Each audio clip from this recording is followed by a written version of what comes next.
घोड़े दौड़ने लगे। सानिया इसी विचार के साथ अपने बिस्तर से उठी और माँ के कमरे के पास पहुंच गई।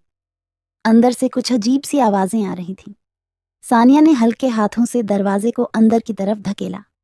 4 दरवाजा अंदर से लॉक 76। सानिया खिड़की के पास गई और अंदर जाकर देखा। अंदर का नजारा देखकर सानिया के होश उड़ गए। उसकी माँ जिस हाल में थी उसे देखकर सानिया बेगम रह गई थी। उसने तो कभी सोचा ही नहीं था कि उसकी माँ ऐसा कर सकती। एक रात सानिया पढ़ाई कर रही थी। तभी सानिया का छोटा भाई विनय उसके पास आया और अपनी बहन का हाथ थामकर बोला, दीदी। जिसे सुनकर सानिया दंग रह गई थी और एकदम उड़े भाव से अपने भाई को देखने लगी। सानिया ने कहा, अरे यह क्या बोल रहे हो तुम? अभी तो तू इतना छोटा है। किसने बताया ये सब तेरे को? बिना ने कहा, चाचा किसी के साथ फोन पर बातें कर रहे थे।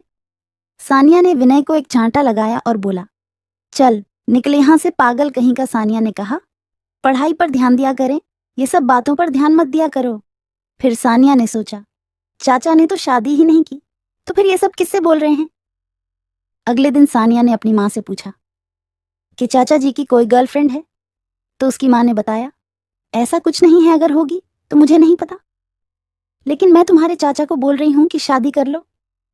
सानिया ने ध्यान दिया कि उसकी माँ कुछ हसर महसूस कर रही थी कि चाचा की कहीं सेटिंग जरूर है और उसकी माँ भी जानती है। फिर कुछ समय निकला और सानिया लगभग 30 बात को भूल गई थी। वन दिन सानिया अपने भाई के साथ कमरे में सोई थी।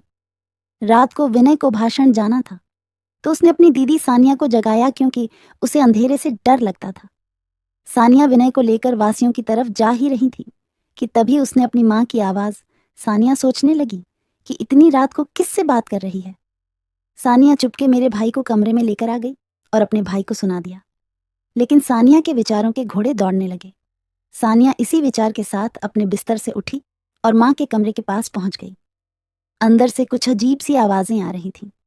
सानिया ने हल्के हाथों से दरवाजे को अंदर की तरफ धकेला। 4 दरवाजा अंदर से लॉक 76। सानिया खिड़की के पास गई और अंदर जाकर देखा। अंदर का नजारा देखकर सानिया के होश उड़ गए।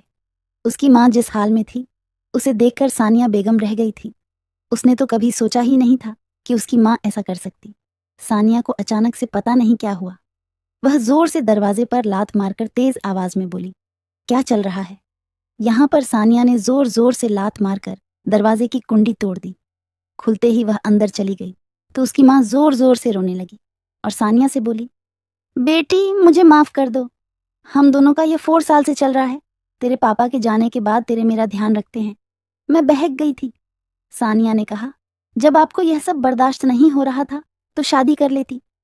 उसकी माँ ने कहा कि तेरे चाचा मुझसे शादी नहीं करेंगे तो और भी किसी के साथ रात काली करते हैं। सानिया ने अपनी माँ से कहा, तो क्या आप रोज ऐसे ही बिना शादी के चाचा के साथ यह सब करोगी? पर समाज को पता चलेगा तो लोग क्या कहेंगे?